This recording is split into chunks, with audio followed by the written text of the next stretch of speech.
Hi, everyone. This is episode 720 of People Behind the Science, and I'm your host, Dr. Marie McNeely. In this week's episode, we are rebroadcasting our interview with Dr. Steve Ramirez, originally published on September 25th of 2017. Listeners, Steve's research has two goals. Part of his work is dedicated to better understanding the neural mechanisms involved in memory, storage, and retrieval. He and his team are also working on ways to turn memories on or off to help treat mental health conditions like depression, anxiety, or post-traumatic stress disorder. And in our interview, Steve shared fantastic stories about his life in science. So listeners, get ready to get inspired in this episode of People Behind the Science. Every day, discoveries are made that will change our understanding of the world around us. Dr. Marie McNeely is here to bring you the brilliant minds who are making these discoveries so they can share their incredible stories and take you on an amazing journey. Welcome to People Behind the Science.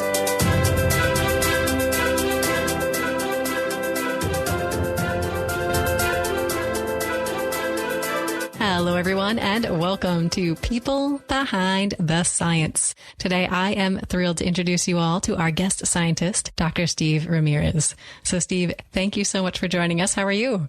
I'm doing well. Thank you so much for having me. Well, thank you for being here. We are looking forward to learning more about you and your work. But let me take a moment here to introduce you to our listeners. So, listeners, Steve is an assistant professor in the Department of Psychological and Brain Sciences at Boston University. He attended Boston University for his undergraduate studies in neuroscience. He was awarded his PhD in brain and cognitive sciences from Massachusetts Institute of Technology, and he served as a visiting lecturer of neuroscience at Tufts University while a graduate student. Steve then spent 2 years at the Center for Brain Science at Harvard University as a junior fellow of the Society of Fellows before returning there to Boston University as a faculty member. And now, Steve has received many awards and honors thus far in his career, including an NIH Early Independence Award, a NARSAD Young Investigator Award, the Gordon Research Conference Travel Award, the American College of Neuropsychopharmacology Travel Award, the Smithsonian Magazine's American Ingenuity Award in the Natural Sciences, and also the Walle Nauta Award for continuing dedication to teaching at MIT, as well as the Angus MacDonald Award for excellence in undergraduate teaching at MIT as well. Now, Steve has also been named among Forbes Magazine's 30 Innovators Under the Age of 30 in the area of science and technology, a National Geographic Breakthrough Explorer, one of Science News' top 10 bright young minds, Pacific Standard Magazine's top 30 thinkers under the age of 30, and also the MIT Technology Review World's Top 35 Innovators Under the Age of 35 Award. And listeners, Steve is here with us today to talk about his life and his science. So, Steve, we cannot wait to get to know more about you and your work. Can you start by telling us what you like to do when you're not doing science? Yeah, science for me, it's like I used to pretend in grad school that I could actually separate my life and then work. And then there was a point in grad school where I realized that I actually really enjoy it. That work became my life. So right now it's like if I'm not in the lab thinking science, I'm out of the lab also thinking science. But when I actually force myself to have some downtime, there's a couple of things. So one is there's a reason why I never left Boston. Like I went here for college, for grad school, now for professorship. And one of the reasons, besides being a diehard New England Patriots fan and that I refuse to cheer for any other sports team, is that my friends and family are all 20 minutes away. I was born and raised 20 minutes right outside the city. So I'm kind of living in this boy meets world fantasy right now where I still live with the same friends that I've known since 7th grade. And we went to college together, to grad school together. I'm still living with one of them. I see my family, my parents, for example, like every Sunday for brunch. So it's kind of awesome to be able to have that kind of familial outlet. So I think when I'm not in lab, I'm either at home hanging out with one of my friends watching Netflix or with my family just catching up. It's like a cup of coffee for me where I call my parents every morning and every evening. And then on Sundays, I see them. So I think I try to balance my work-life balance in that case with either spending time with friends and family or being in the lab full time. I think it's worth braving the New England winters then to hang out there with all your friends and family. Oh, yeah, I don't mind it. I feel like people are fantastic at complaining about the weather. And I'm like, the grass has to be greener on the side that you're standing on. So like if it's winter, then go skiing, have a snowball fight, like enjoy hot chocolate or something. And right. If it's the summer, go to the beach. Or if it's the fall, go apple picking. So I don't know. I try to make the best of all worlds. But maybe that's just me actually being kind of already defeated by the weather. And I'm just rationalizing it now after the fact. Right. I grew up in Cleveland, actually, so I'm familiar with the snowy winters, and I can't say I miss them here now that I've moved, but you do have to embrace it when you're there. Yeah, I will say that I was the first one to think that the people in California are just kind of overhyping the weather. It has to be so boring being in 70-degree perfection every day. And then every time I go there for a conference a couple of times a year and I end up spending a couple of weeks there, I come back kind of eating my words, being like, you know what, like it kind of is amazing being in perfect weather all the time. Well, that's what the lab's for, 70-degree perfection, right? Exactly. Well, Steve, wonderful to hear more about your life outside of the science that you do, but I do want to talk about your work next. So can you tell us how you describe your research to someone who's not at all familiar with your field? The way that I describe it is we're in the business of going in and trying to artificially turn memories on and off. So we can divide this in the how does the brain work camp, and then what can we do when the brain breaks down camp. So for the former, we ask, can we go in and artificially turn on positive memories or artificially turn on negative memories, all in rodents? And then what does that tell us about the brain? Why does it work? How does it work? What happens when we start manipulating these memories? And then in a more therapeutic setting, and I say therapeutic with big quotes because mice are not humans and humans are not mice, so there are big leaps here. But we ask if we can have animal models of certain psychiatric disorders. So for instance, depression or anxiety or PTSD, then can we start artificially manipulating memories to alleviate some of those symptoms? So you can imagine in an animal model of PTSD trying to turn down the emotional oomph of a negative memory, or in an animal model of depression, trying to turn up the positive oomph of a particular memory to alleviate a symptom. So we work in both camps there. Just how does memory work? And then how can we leverage that to try to get the brain to fix itself over time? Well, this is so cool. And I will admit, I love talking to other scientists because you can be just the most nonchalant about the most amazing, groundbreaking, exciting things. When you say that you're turning memories on and off, how do people normally respond to this when you're just telling them about your work? It depends on the audience. If it's my family, my brother and sister are both lawyers, so we speak very different languages. So for them, it's kind of like, well, there goes Steve talking again about manipulating memories and whatever he does at work. And then it does admittedly sell itself rather easily, because if I'm talking to like a high school student or a college student or a grad student, or even just somebody who is not specialized in science in any way, you immediately start getting references to Inception and Eternal Sunshine. And I always make the joke that if mice had Hollywood, then they would be the Hollywood celebrities of those movies, because we can go in and start tinkering around with some of their memory machinery. So I think from a non-science perspective, usually the response is something like, really? How do you do that? And then that's great, because you've immediately roped in somebody who wants to learn about your work. And then through that, I think on a larger scale, you can actually begin to educate anybody on this particular topic, which we all have memories. We all kind of have an intuition for what they are. So the prospect of being able to go in there and play with them, I think, again, it's something that kind of begins to rope almost anybody in. Absolutely. And I think doing research in neuroscience is inherently motivating, but I love talking to scientists to figure out what really gets them going. And Steve, do you have a favorite quote or a saying or a mantra or something that you use to keep yourself motivated? It's a couple, actually. So everyone uses the Gandhi quote of become the change you want to see in the world. And I really believe that science can be sometimes a messy and sometimes nasty and sometimes political game, unfortunately. And then I was taught both in grad school and through my family and everything, sometimes you're a quarterback like Tom Brady in enemy territory and the crowd is cheering against you. Just put your head down, ignore the noise, trust your team and throw the ball. And that's how you end up winning championships. Just ignore the noise that sometimes exists. Now, I was trying to come up with an analog of become the change you want to see in the world, embody everything that you believe in and don't bend over backwards, like be bulletproof, be resilient.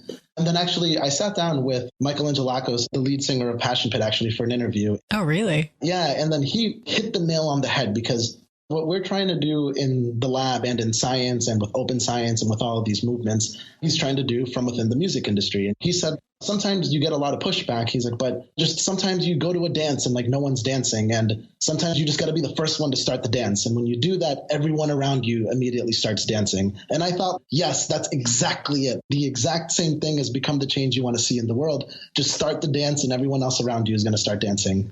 I like it. So are you a dancer yourself, Steve? I'd like to think so, but no.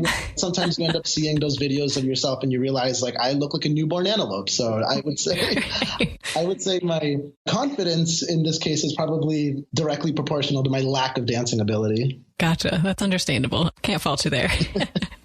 So I'm curious to talk next about some of the people who motivated or inspired you to pursue science. I think everyone's got an interesting beginnings story here. So what's yours? I can give you two answers, one short, one long.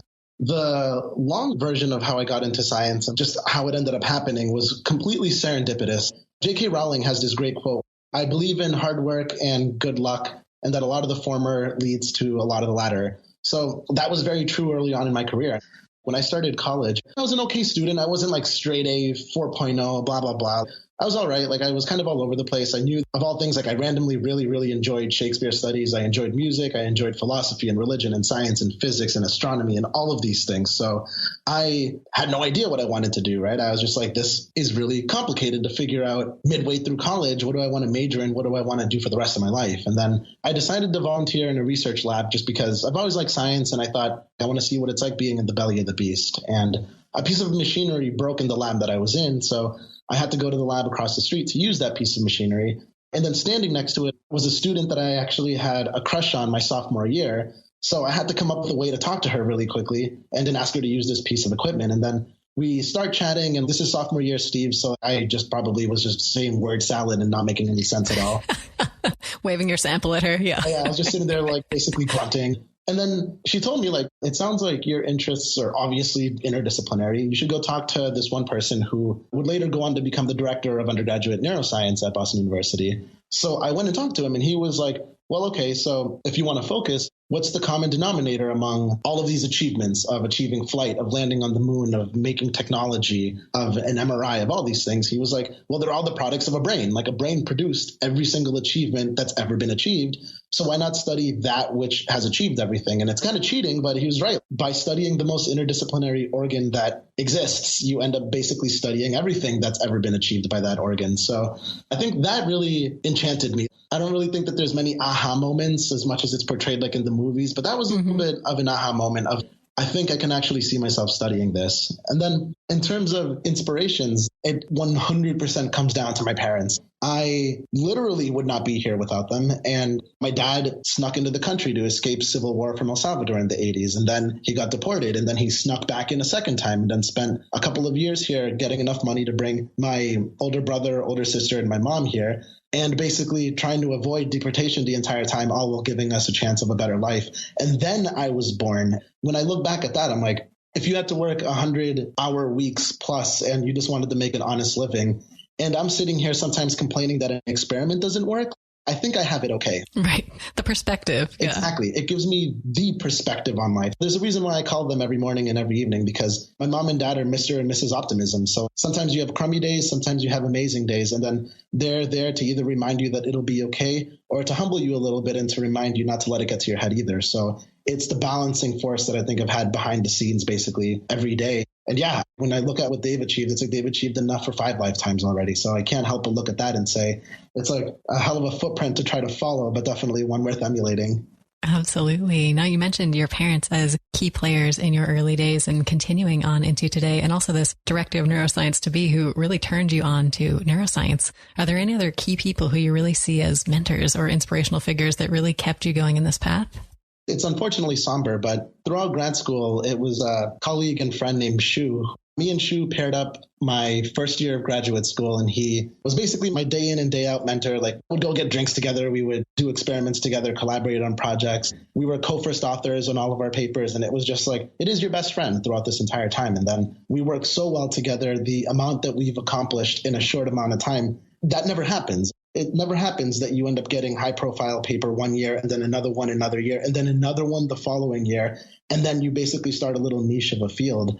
And when people ask, how did that happen? I would say is because we were both inspirations to each other. We were both friends that were just like unconditionally in it, not because there's a million hypotheses that we could use to rationalize our experiments, but because it was just cool science. Like the 5-year-olds in us came out, and then in 2015, unfortunately, he passed away in February. And that for me was a kick to the gut like no other, and probably one of the hardest things I've ever had to go through. But to this day, there's still like a cloud of what if, because he was just starting a professorship out at Northwestern. So when I look at that and when I see the decisions that I make to be open and unconditionally transparent in science, and the decisions that I make to hire the people that I do, to apply to the grants that I do, to go to the conferences that I go to talk to people the way I talk about it. And sometimes it sounds admittedly like there's this air of grandiosity and puristness, I guess, to the kind of approach that I have to science. It's because of that. It's because when you know somebody so well and who has done so much for the field, and then they're no longer here, you realize that the data that you produce, that's timeless.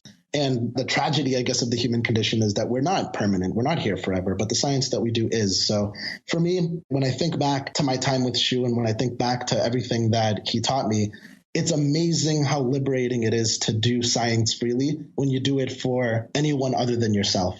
And I've embraced that since then and will basically fearlessly continue to do so in the coming lifetime.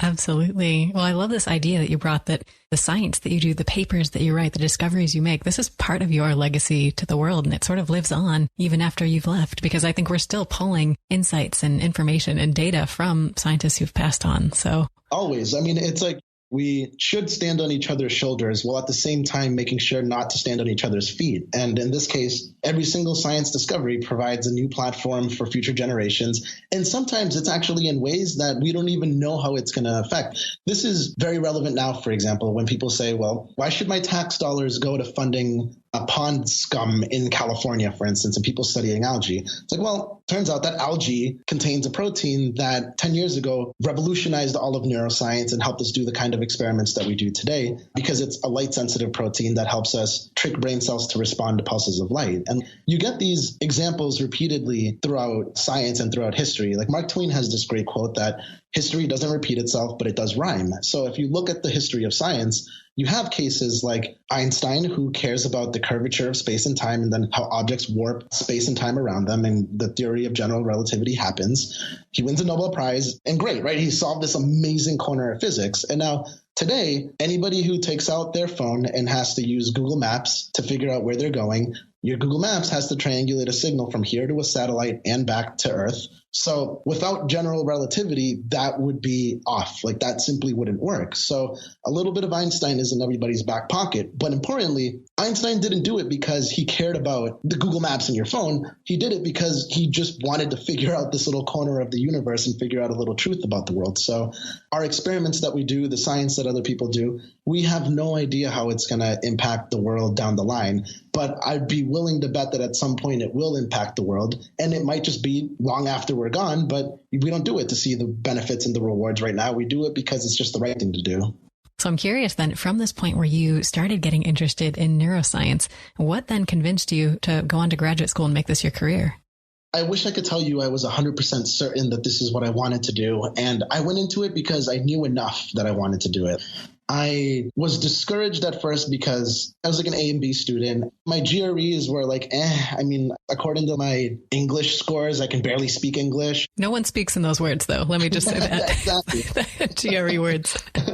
Like I haven't had to use the word apotheosis in forever. So in never. Yeah, right.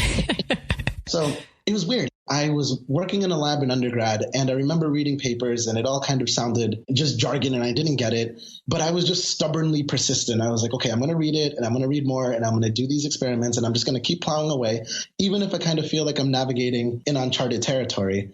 And then over time, it kind of grew on me. It's not like I realized like, yes, I want to study memory forever, and I want to go into manipulating memories. Like not even close. Like I knew that I liked the field enough.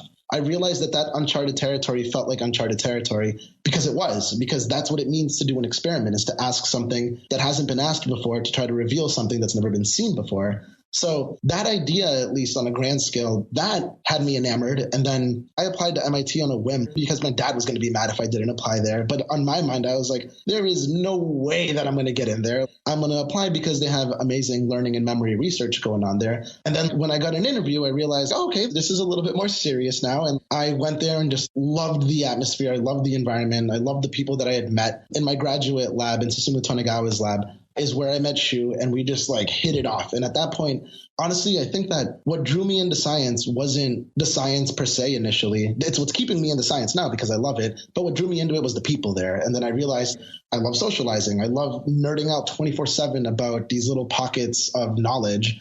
And at that point, it had me hooked, right? It was like adrenaline inducing to be like, I'm going to spend the next year trying to do a small experiment that may or may not work. But if it does, then again, you glimpse something that hasn't been glimpsed before. So after my first year, I think is when I realized it turns out I'm starting not to suck at this, and I can actually be reasonably competent enough to ask what I think is an important question. And then when I had that level of confidence over it, then I realized this isn't a fluke. Like, the imposter syndrome is a real thing, but I think I can just continue working hard at it and pushing forward and working in this team that we had. And at that point, I realized it's great, because when something works, go out and celebrate and have a beer. And when something doesn't work, go out and troubleshoot and have a beer. Right. And not many jobs can you be your own boss and say, my job today is to ask a question and to problem solve it. That's the part where I realized this was the right career for me. That's awesome. And now I understand you did some teaching while you're in graduate school. You were a lecturer at Tufts University. How did that opportunity come about? I have a really almost staunch view of what it means to be a professor. So the etymology of the word professor, right, is to profess, is to share knowledge, to profess information to the world.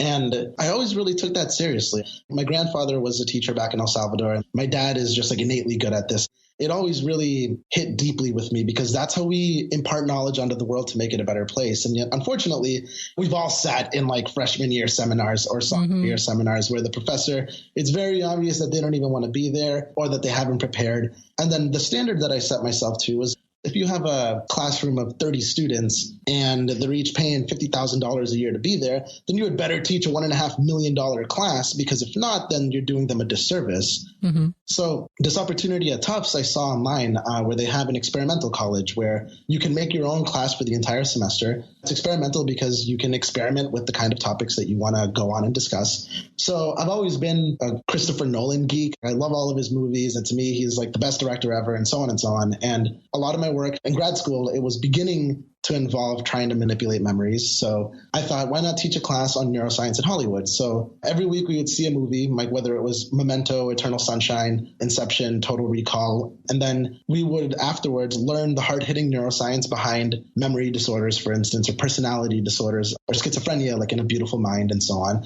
And then we would go back and say, what did A Beautiful Mind get right and wrong about schizophrenia? What did Memento get right and wrong about amnesia? I think it went over really well, because when you mention these movies, people's eyebrows immediately are raised because they're such hits. Mm-hmm. And then when you learn the neuroscience behind them, the movies become this pedagogical vehicle to teach some hard-hitting neuroscience. So that was a great experience. And I think that I had been a teaching assistant for a few years beforehand. And then after that, I went on a little break because grad school really, really kicked in. But now that I'm back full circle at BU to be able to actually profess and to actually do what my job title says, I'm super stoked to be able to get back in the classroom.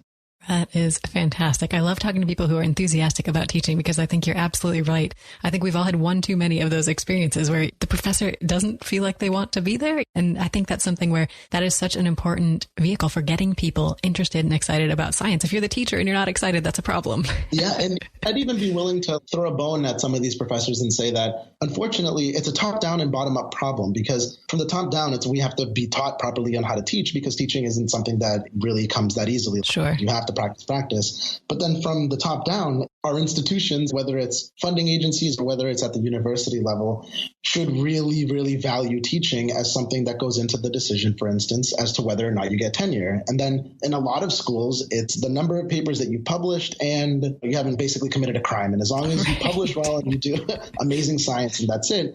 But then sometimes that comes at the expense of feeling so pressured to do only amazing science that the teaching part just kind of gets put in the back burner, and it just ends up becoming this tertiary thing that we have to worry about. So I think that if a little bit more was on the line when it came to teaching, or there was more incentive, for instance, if teachers got paid more and things like that, that's not a silver bullet, but I think that it would begin to make at least universities continue to be excellent at both being research institutions and teaching institutions simultaneously. I think that the more we try to make the Venn diagram of research and teaching overlap as possible, then what comes out might be an enthusiastic professor that actually cares about being there and cares about educating whoever's in the audience. Absolutely. Well, wonderful to hear more about your career path and how you got to where you are today. We mentioned you are there at Boston University, back in your hometown, and I would love to hear more about one of the projects you have ongoing in the lab that you are so excited about.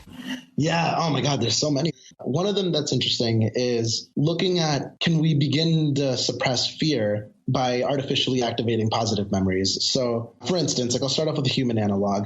It's a group of researchers that are bringing into the clinic patients with PTSD and then having them recall the traumatic memory. And then one thing that we've learned through memory research is that when you recall a traumatic memory, or when you recall a memory in general, there's this time-sensitive window where memories become susceptible to modification. So memories are not at all like an iPhone video record of the past, but they're more reconstructive in nature and are susceptible to being updated with new information. So what they're doing when these patients are recalling a particularly traumatic event is giving them, for instance, a small dose of ecstasy. So it's not to turn that memory positive, but it's to try to leverage that time-sensitive window of being able to update that memory, and then using ecstasy to give that internal euphoric feeling to try to suppress the lasting debilitating aspects of that memory. So in animals, for instance, one thing that we're trying to do is we have an animal recall a fear memory, for instance. We have it recall something mildly negative that happened to it in this case. And then while it's recalling it, we know that this time-sensitive window of modification opens up. And then what we do is we artificially activate a positive memory while the animal's recalling a negative memory. And then what happens is the next day, the animals show significantly decreased fear responses up to even a month later. So in a sense, drug research is, of course, important, but rather than using a drug, can we use the stuff that's already built in the brain, like a positive memory, to try to lastingly suppress some of these fear responses, for instance? So that's one project that has legs and it's running full speed ahead that I think is a representative example of the kind of stuff that the lab is currently doing. Awesome. So I have to ask perhaps the dumb question in the room. How do you get an animal to recall a certain type of memory, whether it's positive or negative?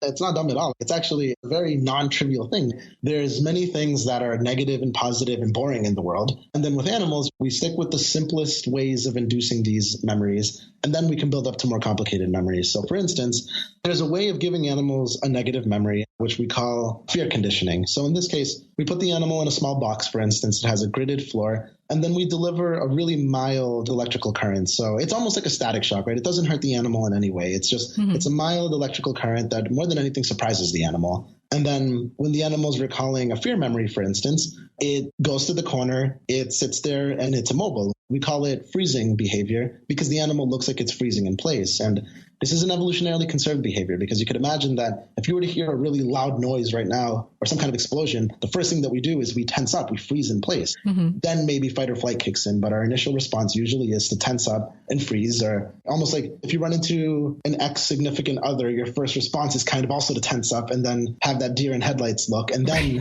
duck and cover. Yeah, how to engage the situation. So that's a way with a negative memory. Now with a positive memory, that's a little trickier. I mean, in humans, positive memories are in abundance, right? Whether it's the sound of your firstborn cooing or walking, or the time you got into college, your first kiss, or when you were engaged, or any of these things are positive for us. Now for animals, I mean, it's a little bit trickier, but we know that there's certain drugs, for instance, that are inherently rewarding for rodents, whether it's nicotine or cocaine or things like that. But what we decided to do is exposing a male mouse to a female mouse. So in this case, it's nature's most potent social reward because reproduction is sort of what drives basically every behavior under the sun. So male mice in this case find that an overwhelmingly positive experience. And then we can find the brain cells that hold on to that specific positive memory. And then we can trick those brain cells to respond to light so that we can put a small optic fiber in the brain and literally shoot a laser into the brain, which reactivates those brain cells. It turns them on, which thereby turns that positive memory on. So we do that, for instance, when the animal's recalling the fear memory. So it's freezing, it's in a corner, it's huddled, it's not moving. And then when we reactivate that positive memory, they immediately start moving and exploring the environment again as though nothing bad happened there. Very cool. So this is really interesting, almost sci-fi level kinds of science that you're doing. Do you know how far away we are, or if there are plans to apply some of this stuff to humans? Yogi Berra has this quote that the future ain't what it used to be. And I think that that's true with every science finding that comes out. The way that I look at it is we're not going to start sticking optic fibers in human brains and shooting lasers in them anytime soon. It's too invasive. We still don't know what we're doing enough to be able to actually ethically justify doing that. But I think what we're trying to translate over to humans or bridge over to humans is not so much the way that we manipulate memories, but it's more of trying to translate the findings, the fact that we can do this in animals. Now, are there other ways of doing this in people that don't involve sticking optic fibers in the head? So, for instance, the research around how modifiable memories are has coexisted with mice and humans for decades, and they inform each other. A lot of the stuff that we learn in rodents gives us a blueprint of what it may or may not look like in humans, but it gives us something testable. And then we can do it in the other direction, where if we have a patient with depression, for instance, we can go in and try to find out what is it that is impaired in the brain, and then try to perhaps impair that in a rodent to see if we can mimic that, and then try to fix it in a rodent with a particular drug, for instance, and then try that drug back on people. So it's this ongoing dialogue between the two, which a back and forth dialogue, which I think is essential for the research to progress in both directions for rodents and for humans. But with this kind of stuff, there's instances where we learn something amazing about how modifiable memories are in rodents, and then 10 years later, there's the first demonstration in humans that we can prevent the return of fear by taking advantage of some of the stuff that we learned in rodents. So usually the 10-year mark seems to be kind of a consistent thing, but it's one of those things where it's an exercise in self-defeatism, because if I say 10 years and it ends up being 20 years, people get angry. If I say 10 years and it's tomorrow, then I look naive. Right. So I would say within our children's lifetime, I would be stunned if we haven't continued to revolutionize the field the way it's going right now in the direction of doing these kinds of things in people in a clinically relevant manner, of course.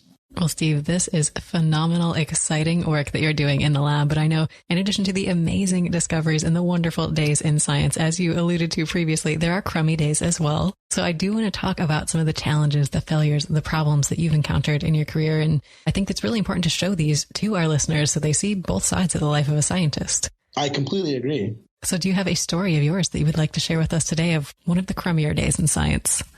It's twofold. So I'll share a story from being a professor and then another story from when I was a student doing research in the lab full time. So a more experimental one when I was in lab was we were trying to get animals to go to a lick spout, and the lick spout would deliver sugar water. And then animals normally really like sugar water. So we were trying to train them to go to that lick spout, and they just wouldn't do it. That can be a little bit difficult if you've never done it before. Mm-hmm. So we kept trying to do it over and over. And then suddenly weeks turned into months. And we're reaching 8 or 9 months now of trying to get this very straightforward behavioral task to work, which admittedly was our fault because we should have asked other people when we didn't, unfortunately. But you're getting there and you're realizing this is almost getting past the second trimester of this project, and we still haven't been able to get this animal to lick a lick spout. This is unbelievably frustrating. Like every single day is putting the animals in, trying to do something different and trying to get them to lick this lick spout, and it's not working. And then it's even worse because in the scheme of the world, that is probably what seemingly one of the most irrelevant problems. That should have been easy. Yeah. Right. And the grand scale of things happening on Earth, right? But the solution was reaching out, saying that I don't have to feel dumb by asking other people for help. Asking other people for help is just leveraging the fact that they're there. And then sometimes people come to you for help as well. So the big lesson that I learned there was just don't be scared to expose your ignorance about something, even if it's a seemingly simple task, because if you shy away from reaching out to somebody else that might know more about you in that particular task, you end up spending 8-9 months doing something so simple that when you ask somebody else, their solution ends up being 3 sentences in an email. And then suddenly you get the animals to lick the stupid lick spout the next day. Mm-hmm. So that's one in terms of experimental stuff. Stuff constantly breaks. Stuff constantly doesn't work.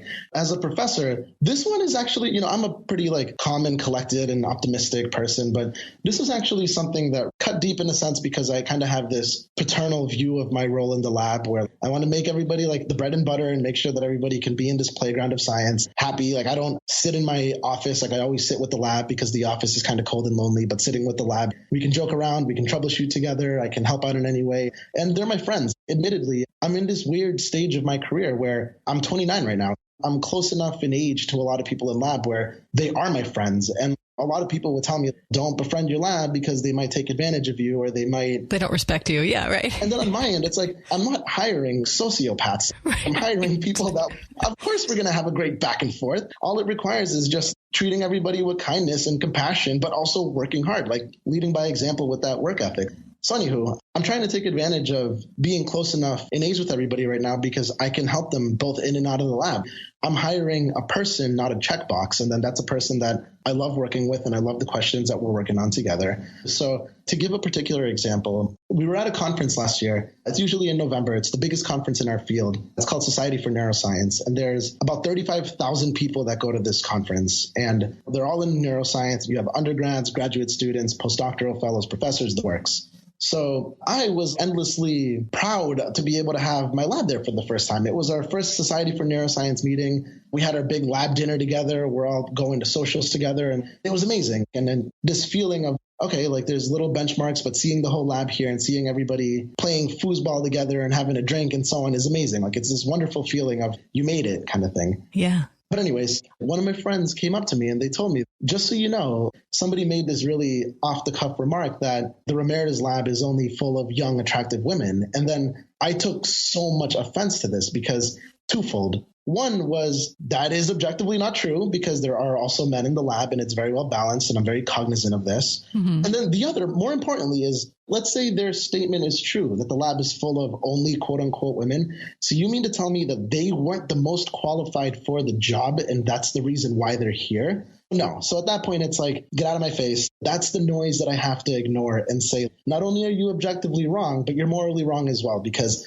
they are the most qualified ones. The reason why I hired them is because they're absolutely brilliant at what they do. And now a year later, the proof is in the pudding. The lab has been around for a year. And now at this conference, we have 5 projects that we're going to present. And all of the women in the lab and the men in the lab are leading their own individual projects. And they're all going to have these beautiful posters that they're going to put up there and they're going to defend their work. And there you go, right? This goes back to what we were saying before, that the data that we produce doesn't care if it came from a man or a woman. It doesn't care if it came from somebody who's Caucasian or somebody who's Hispanic. Right. The data just is the data. And I think that that's where I learned a really important lesson where don't fight fire with fire, because if you do that, the whole building burns down. But if you fight fire with water, then you put out the fire and the building of the edifice of science stays up. So after that, I had a lab meeting with everybody and I told them, I'm really open with them because, again, they are my friends. So I told them this and I said, just wear your bulletproof vest, drown out the noise, and I will continue to go up to bat for you unconditionally. And my job here is for you to do the best science that you can. And at the end of the day, the way that you drop the mic is through your data. And then that's when you can walk out of the room with your head held high kind of thing. Well, it sounds like you handled this situation that could have gotten ugly really well, really responsibly. And I think that can be a challenge because I feel like we're constantly being bombarded with criticism as scientists, whether it's peer reviewers, your colleagues telling you your ideas are terrible, whatever it may be. But this is an example of just like the kind of noise you shouldn't have to deal with as a scientist. Yeah, and I've gotten this before where people say that, oh, well, he only got that award because he's a minority, so they need to fill a quota of a Hispanic person that they give an Early Independence Award to or this professorship to or this or that. And for me, it's like, of course, it's offensive, but I don't even find it offensive. It's like, what is it? A Taylor Swift haters gone hate kind of thing. Yeah. It's one of those things where I'm like, all right, if you want to believe that, then I'm not going to try to convince you right now. Maybe later on, we can cordially sit down and talk about how this is demonstrably not true. Mm-hmm. I can go on and tell them the story about, please tell me how easy it is to sneak into this country and then get deported and then come back and then give birth and then all these things. No, right. For me, it's like, again, you fight fire with water in that case. It's just kill everybody with kindness because that way you just don't succumb to those tactics. You don't succumb to that kind of pettiness, right? So again, it's amazing how liberating science is when you do it for anyone other than yourself. And in my case, it's for the lab and for my family and for SHU. And then everything becomes so easy at that point because it's like, if we don't get a high profile paper, so what? If I don't get tenure, I will figure out a way. If things don't work out exactly as planned, then I'll chameleon myself to the background. I say to myself that if my dad can do and put up with all the things that he did to become a citizen in this country, then I sure as hell can do whatever it takes to continue to produce the best kind of science that I believe in, all while trying to maintain the well-being of the lab and having the Venn diagram of being motivated and happy and a good scientist overlap as much as possible. So for me, that's the kind of thing where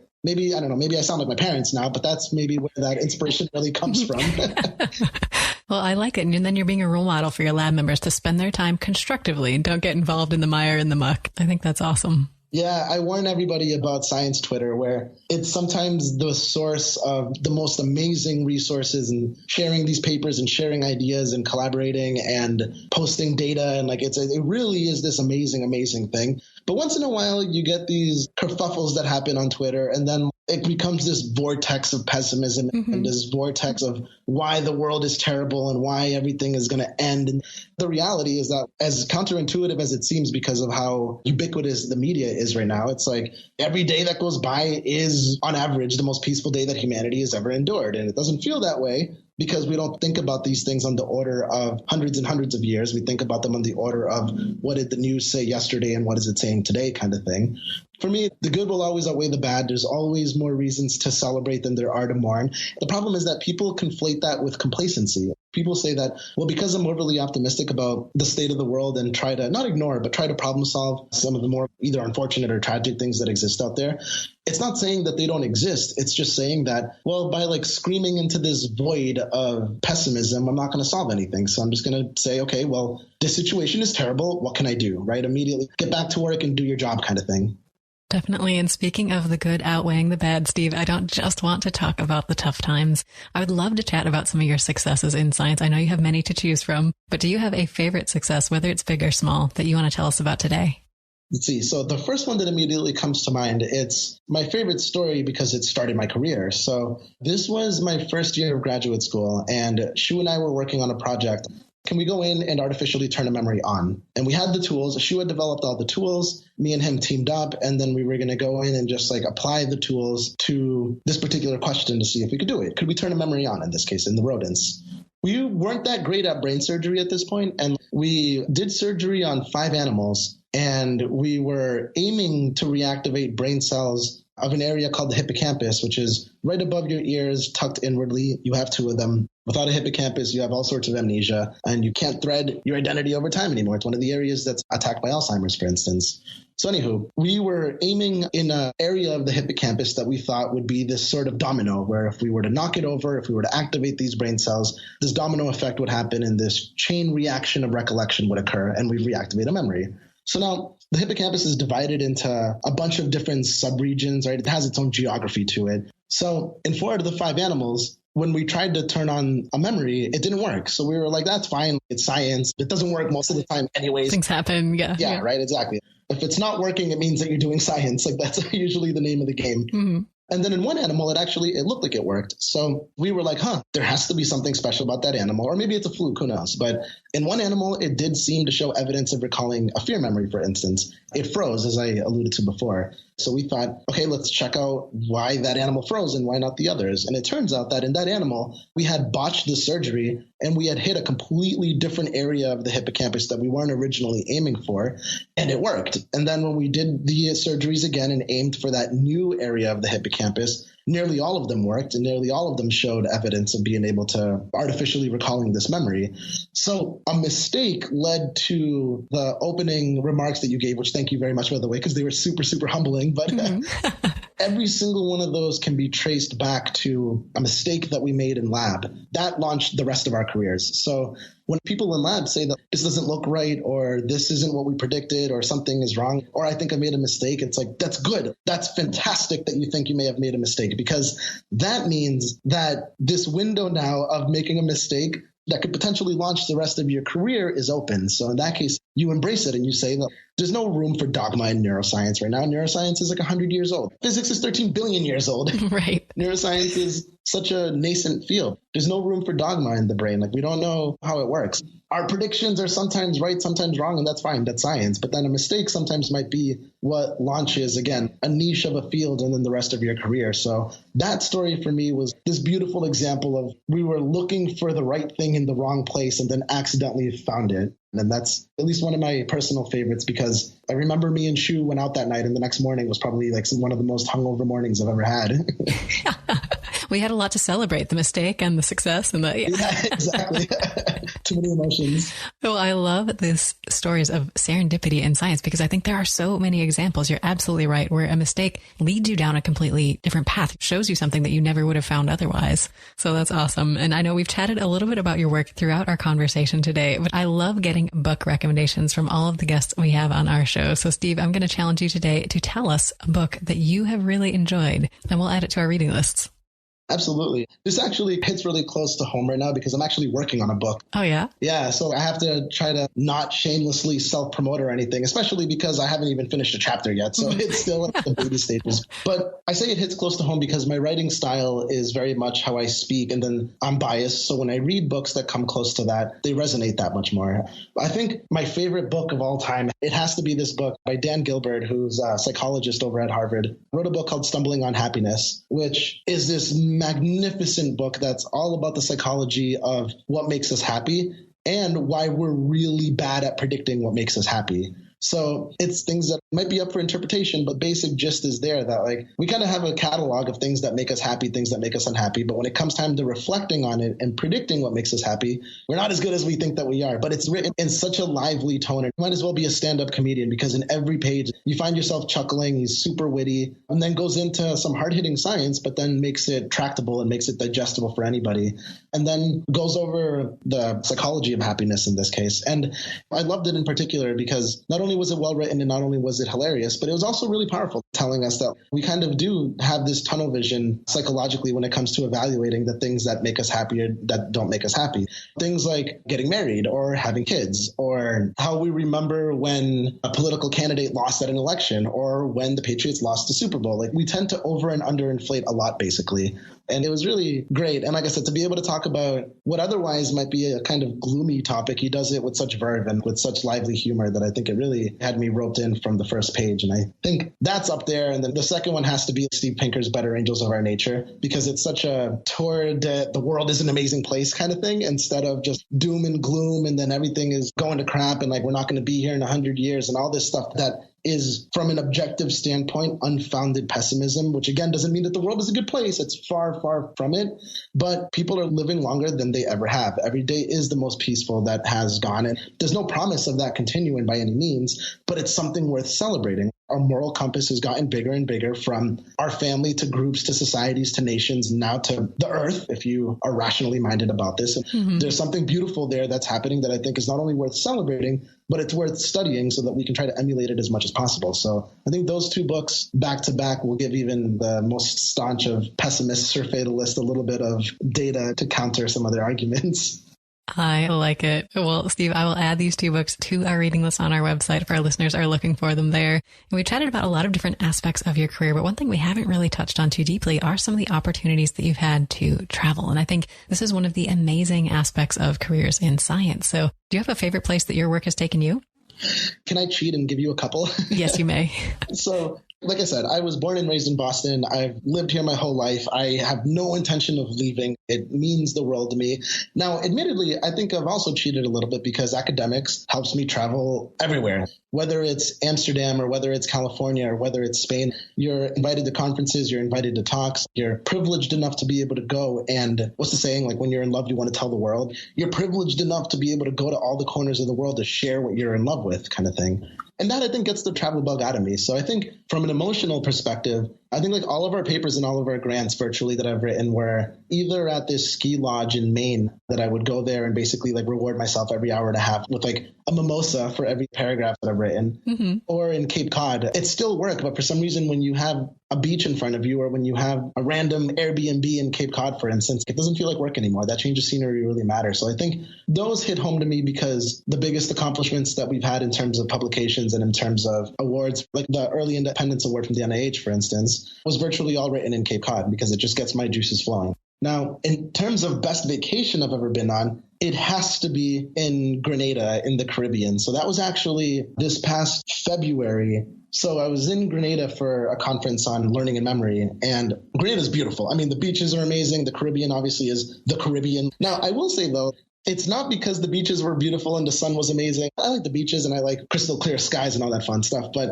when I was there was when the Patriots were playing in this past Super Bowl. And now when we talk about positive memories, I wish I was kidding when I said this, but like I am 1,000,000% not kidding. This is by a mile my favorite positive memory that I have. And it doesn't even come close. I mean, my family might get mad at me because it should be them, but it really is this. So I was at a bar there watching the game, and it was me and there's one other guy. Like, it's only one other guy who coincidentally happened to be from Massachusetts, because you're in the Caribbean. Nobody cares about football like our American football there because it's the Caribbean. Everyone's in the beach and everyone is just actually enjoying the real life in front of them. Right. So it was me and this guy there at the bar watching the game. And for anybody who remembers the game, it was the most stressful game ever because they were basically getting their butts kicked for the first 3 quarters. And then at the end, when they started making this big comeback, this guy just kept buying rounds and we were just kind of like stressing out the whole time. And we were like, this is just not going to happen. This is not going to happen. Yeah. And then they go to overtime and you're like, oh my God, this might actually happen. And then when they win, it was, I'm sitting here jumping up and down basically with a guy that I just met 3 hours ago. And we're immediately just like, I can't believe that happened because of all of the Deflategate stuff and all of the cheating stuff and blah, blah, blah. And then yet they come back and have the best comeback in Super Bowl history and all of these things.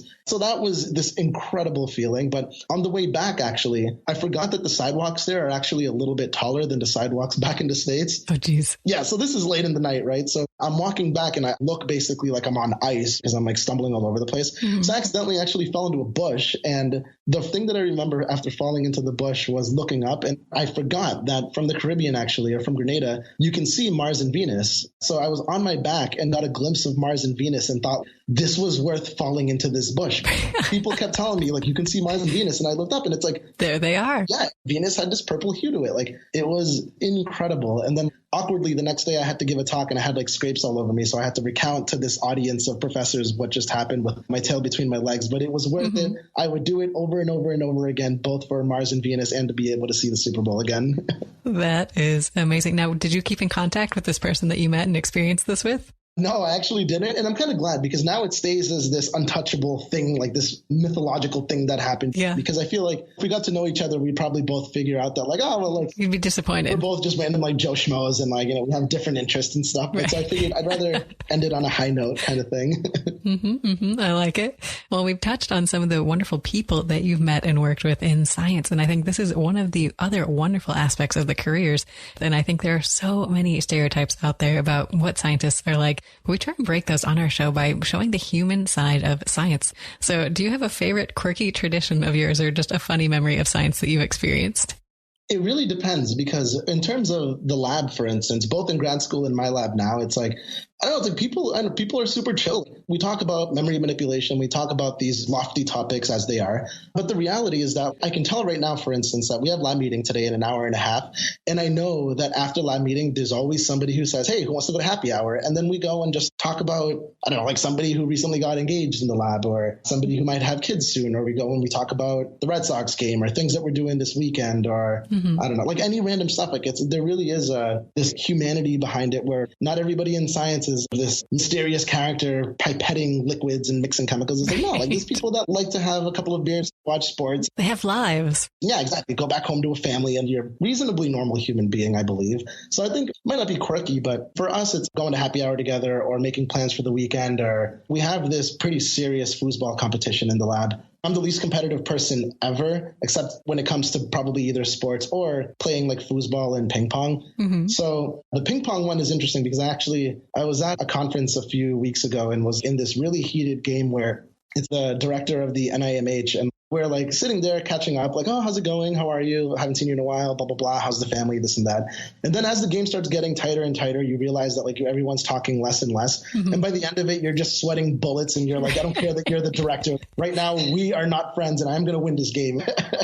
It goes from 0 to 1,000 really quickly. So in that sense, maybe it's not quirky. Maybe it's just like that's what everyone else does. And then for some reason, scientists just are trying to preserve this ivory tower idea of what we do when in reality, it's kind of pretty similar to everybody else.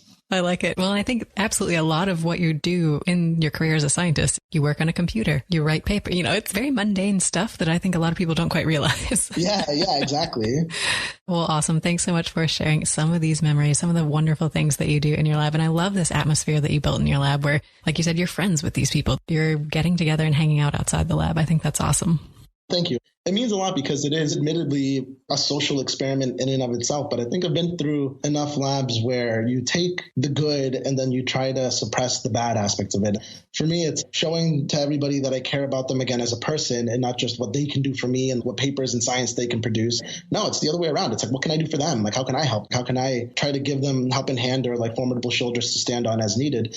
Because they do the same thing for me. It's a mutually symbiotic thing. So I think that being close to the lab and again, sitting with them and being there and just like texting everybody like, hey, how's your day? Or we use Slack a lot where we go and we have a dozen of us in the lab that go there back and forth. Sometimes we have to talk about science and say, hey, does anybody know where the surgery tool is? And then half the times it's like cat memes and just people talking about random dog videos. Right. That's great because I think that in that case, the lab feels more connected and less like everyone is their own island. So it's never perfect. It's obviously hard. Everyone is different and I'm far from perfect too, as I'm sure the lab can attest to. But I think it's just good to be cognizant about that and then kind of have this back and forth dynamic of we're here to help each other out and to try to facilitate each other's careers as much as possible. And on my end, it's like, having just gone through it, I try to facilitate their careers in a way that they see fit. This is something that I also take very seriously, where a lot of people, for example, and I don't know if it correlates with age or not, maybe that's just a bias that I have, but have this gut feeling that I am training people in lab and then they're going to go, for instance, to grad school, or if they're grad students, they're going to become postdocs, or if they're postdocs, they're going to become professors. And that's how we almost reproduce ourselves, is that I have to make a bunch of clones of Steve Ramirez. It's your academic family, yeah. Yeah, and if I do that, it's successful. And I think that that can be a really dangerous thing, because people do that because we can be judged by that. Like when we're up for tenure, they'll say, well, how have you transitioned people out of the lab? And for grants, they want to see evidence that you produce more scientists. But I think that it's a little bit myopic, or it's a little bit wrong-headed to do that, because the reality is that not everybody wants to be a professor, and then not everybody wants that from day one. And I think that that's a very good thing, because we have this problem that everyone says, like, there's too many PhDs in the field, blah, blah, blah. There's not enough jobs. Sure, like that is what the numbers say. But again, I say, what's the problem? And let's digest this for 2 seconds. Now let's fix it. Like, what are some solutions? So what I try to have with people in lab is it's almost like personalized career trajectories. If you're a student or a postdoc or whatever in the lab, maybe you really like science writing. Maybe you really like consulting. Maybe you really like industry. If I have somebody in lab that goes off and works at McKinsey for consulting, somebody else works at the Times for science writing, somebody else goes on to work at Google, another person becomes a professor, and then somebody else goes to work at like Pfizer for industry. In what world are any of those 5 not successful? Mm-hmm. The whole point of science is to make an unknown known, to problem solve. Every single one of those jobs requires problem solving. So in this case, a degree in science will teach you that. One thing that I really try to take seriously is to be sensitive to where people want to go and what they want to do. And then they want to play up their strengths, but also enjoy their job. And not everybody wants to be a professor. But if you do want to be a professor, I will open as many doors as well to make sure that that happens. And I think that when you do that, suddenly it's very liberating for the atmosphere in the lab, because a lot of times people might have this perspective of, well, they quote unquote left science, or they weren't cut out for it, or they could have done it, but, and then they start making excuses for that person. It's like, well, no. Have you asked them, is that what you wanted to do? Right. They chose. They made a decision. Yeah, exactly. They made a decision, and my job is to respect it and facilitate the heck out of it, right? And people will say to me, well, then what if that makes getting grants harder? What if it makes getting this and that harder? I'm not willing to sacrifice like the integrity of how I run the lab for the sake of self-preservation. If that makes my life harder, then so be it. Again, start the dance kind of thing, right? Right. Well, I'm so glad you brought up some of these points, because I think they are big issues in science today. And there are things that a lot of students are struggling with because maybe they don't feel comfortable talking to their mentor about what their ultimate career goals and plans are. But I think we do need to move towards this, realizing that there's more than one career path for people in the sciences. Exactly. And then this is another bottom-up and top-down infrastructure thing, where from the bottom up, it is education. It is educating everybody properly, that here's the multiple career trajectories that you can take on. Here's a boot camp in writing, or again, having somebody from industry come and talk about what life is like there, or somebody who works in law, and then law and neuroscience interface all the time. So the bottom-up answer is education, that's how we properly educate future generations of scientists to not get into this vortex of you have to be a professor or bust kind of thing. And then the top-down is to have institutions recognize that if I place people in all of these different career trajectories, but they still have families, they're happy, they're productive members of society, and they're using their degree in a way that maybe they didn't imagine using it on day one, but they will be utilizing the fundamentals of problem solving, then nobody should be penalized for that. That's not less good than the other options, yeah. Exactly. And I think that if top-down institutions in the form of universities and funding agencies can reward that, then it might not be a silver bullet for solving the overabundance of PhDs that are out there, but it at least begins to, I think, address the question and bring it in the right direction. Definitely. Well, Steve, I know we are covering a lot of big questions, big topics in our conversation today, and you are addressing some huge questions in the lab. But I'm curious, if I took away all of the restrictions, all of the challenges, all of the funding, staff, technology, feasibility, whatever might be standing in your way, Steve, is there one question that you are just dying to answer that you would tackle first? Yeah, I guess I have to cheat again. Like if there's one overall question, it's we got to leave Earth. What does that first footstep on Mars feel like? Just something like that, where we gain so much by exploring outwards just as much as we do by exploring inwards, like our biological being and the brain and everything. Mm-hmm. But I think on a more almost interstellar perspective, I would say, yeah, just continue to dream and go out there. Take that first step on Mars, because the technology that we develop to get there will trickle down to everyone else the same way that space age technology has trickled down now to everybody and is a commodity that we don't even realize that we use daily. So for me, the large thing is just leave Earth, get to Mars, get past the solar system, just explore the billions and billions that are out there. There's a little bit north of 85 billion brain cells. That's about as many stars as there are in our galaxy. It's about as many galaxies as there are in the universe, probably even way, way more than that. There's just an infinity of stuff out there to go to discover. And right now, we're limited to the pale blue dot, right? And even that is this amazing thing that we've discovered. But I think that when you start thinking on that scale, I'm envious of the future generations that will see somebody going to Europa, for instance, or getting to Alpha Centauri or something like that. Maybe I'm being overly optimistic, but I am very jealous of those that get to witness that for the first time. Now, that's from a global perspective. From an Earth, but right now perspective, if there was no funding problems, there was no nothing, I would devote everything that I could, for instance, to develop the technology and the infrastructure to visualize every single brain cell simultaneously in real time. We're getting there. We can't do it yet. I mean, we could probably do it on the order of hundreds to maybe lower thousands. Some people are talking about trying to visualize 1 million brain cells and seeing them active as an animal performs a particular task. And we'll get there, right? Those are the stepping stones. Those are the pioneers that will make those experiments possible. But I want to get to the point where there's a scene in Iron Man 3 where the bad guy is talking to Gwyneth Paltrow and basically trying to woo her. He takes this little chip and puts it behind his ear. And then boom, his brain is magnified in front of her and he's showing the brain cells that are processing love in real time and blah, blah, blah. And I have feelings for you and all these things. Something like that where you can just in real time visualize every single one of your brain cells or any corner that you want and to be able to extract meaningful information from it. So I think that if we can do that for intact human brains, ideally non-invasively, then whatever the next field of neuroscience is, then they'll have neuroscience envy. Right now we have physics envy because physics is amazing and controls the world. But I think when we do that, then we'll reach the point where other fields can have neuroscience envy. I feel like people should already have neuroscience envy. Neuroscience is pretty awesome. So. Well, these are some huge questions and amazing experiences that you have highlighted today. So I love that you've been dreaming big with us today, Steve. But I do want to talk a little bit now about advice. I think this is so important for our listeners out there. And all of our guests are a wonderful source of advice for them as they go through their own journeys. So Steve, do you have a favorite piece of advice that you received that you can pass on to them today? I think the philosopher Dan Dennett was once asked at a lecture, what's the key to happiness? The honest answer is that if you have the answer to that question, then basically the world's problems are solved. But then he was like, if you're going to college or you're trying to figure out what major you want or you want to figure out what career you want to do after college, he said that the key to happiness was find something more important than you are and dedicate yourself to it. And I think that that is such good advice because it means that you find something that you can actually feel like you're not a cog in the machine. You don't feel like your work is just kind of being glanced over or that you're just kind of clocking in, clocking out. It's kind of meaningless and tedium is the worst kind of thing. Find something where you can take a step back and say, holy crap, I really believe in what I'm doing. I think it's great. I think it's more important than me as an individual, and that matters. That's a grand piece of advice. I think more practically, anything that you might be interested in, just get your hands dirty. Go through it, figure it out firsthand. I can describe to you what I think your ideal first date should be like, but you're not going to know what it's like until you go on that first date on your own. And then you go there and you actually figure it out in person. So if you're interested in science, email a professor. Don't be scared of emailing out of the blue and just be like, dear professor, blah, blah, blah. We may have never met, but I'm interested in your lab. Is there an opening? Or if you're interested in any other career trajectory, reach out. Don't be shy about it. And you'll be surprised how many people are willing to actually help you and go up to bat to land you in a spot that you might be interested in. So in that case, I would say it's a combination of get your hands dirty, make mistakes, don't worry about it, don't be hard on yourself, and then be proactive.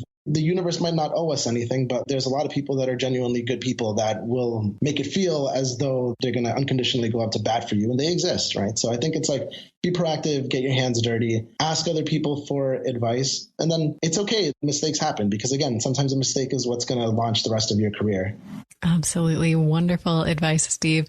Is there any other last piece of advice you want to give our listeners or a last note of inspiration you want to leave them with today?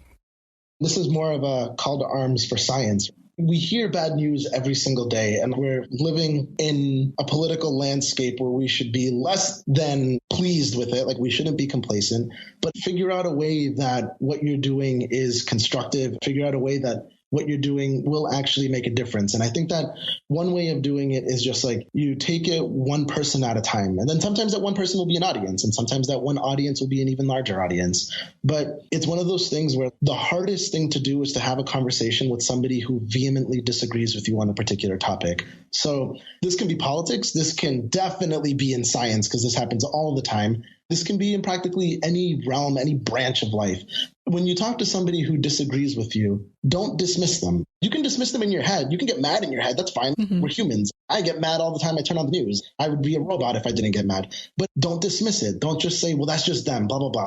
If your goal is to change somebody's mind, it's to meet them halfway and then rope them in little by little, ideally without them even realizing it. Because I've talked to plenty of people who we have very different political ideologies, and we're talking about science, and we're talking about things that have nothing to do with politics. I'm helping them out, helping their careers. And at some point they realize, he comes from illegal parents. Like, the advice that I got or the job opening that may have just happened because he wrote me a rec letter wouldn't have happened if his illegal parents weren't here. This conflicts a lot with my ideology. And then on my end, it's like, well, yeah, boom, you just got incepted into this, into meeting me halfway. And I met you halfway, and I listened and tried to truly understand what makes you tick, and then tried to bring you over to a more empathetic side, for instance. And I think if you can do that, you've solved education.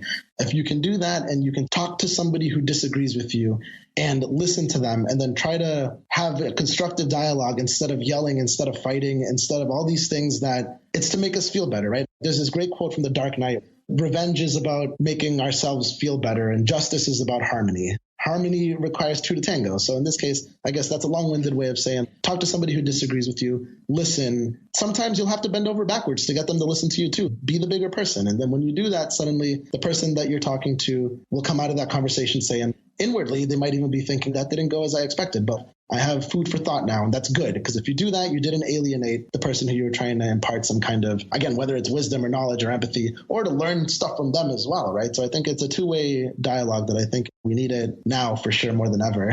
Absolutely. And I think meeting both sides of the conversation with respect, that is so important to having a constructive, productive conversation instead of exactly both sides just screaming at each other because no one's going to listen. Right, exactly. And again, if you talk about something that is so obviously wrong and people say, well, there shouldn't be two sides to this. It's like, no, you're right. Like, there aren't two sides to this. Right. There is something that's more right than wrong, but that's not the point. The point is to give the other person almost the illusion that you're entertaining both sides, even though you're not, but to give them that illusion and then to bring them a little bit over towards what hopefully is a more like rationally guided society. So by doing that, you're not promoting complacency and you're not promoting this every side argument. You're just saying that I have to be able to understand you first if I want to try to empathize. Absolutely. And everyone's starting from a different place. So we just got to all work together to get there. Yeah, right? Exactly. Well, Steve, wonderful advice to give our listeners. Now, can you tell them if they want to learn more about you and your work, where should they go? My lab's website is theramirezgroup.org. So on that lab website, theramirezgroup.org, there's a resources page that has all of my grants, funded and unfunded, interview tips, classes that I've taught, sample personal statements if you're interested in applying to grad school, for instance, sample poster presentations if you're in the field and you actually need some kind of template of what these things look like. All of these things that we're trying to update more and more, because open science, whether anybody likes it or not, is the way to go. Again, that's how we stand on each other's shoulders, not each other's feet. It's my small way in the lab's way of trying to start the dance kind of thing. So there's resources there for anybody that's interested, as well as the projects that we're working on, our science philosophy, why we do what we do. The team is there. Everybody has a biography there of who they are and like the people behind it. And like I've tried to make the biographies human on purpose, like your favorite book, your favorite drink, what got you into science, the works. So I would say go there and check it out. And if it sparks your interest, my email is on there as well. Please feel free to email me anytime. I'm always looking for any excuse to procrastinate from lab and from grant writing. And if you're interested, I am super active on social media, on like Instagram, Twitter, Facebook, the works. But on Twitter especially, my Twitter handle is OKSteve, OKAY Steve. It was a nickname that friends in college gave me where sometimes I would ramble too much, which I guess might not come as a surprise if you've stuck to the end of this podcast. Mm-hmm. So every time my friends would say, okay, Steve, okay, Steve, okay, Steve. And then it stuck. And then that became my Twitter handle was okay, Steve. Awesome. Well, Steve, thanks so much for sharing these resources. Listeners, definitely check out the website. Steve is an amazing writer. The biographies and everything are hilarious on there. So you have to check them out, get connected, and definitely get in touch if you have any questions. And Steve, thank you so much for your time today. Oh, thank you so much. I had a cup of coffee before this, and I feel like I could have 5 more now. It's such an adrenaline rush. So thank you so much for having me. Well, it was a pleasure to speak with you. And listeners, wonderful to have you here as well. We'll see you next time on another episode of People Behind the Science. Your voyage to explore the lives of today's exceptional scientists has just begun. You can find everything we talked about today, including our guests' favorite books, biographies, photos, and more,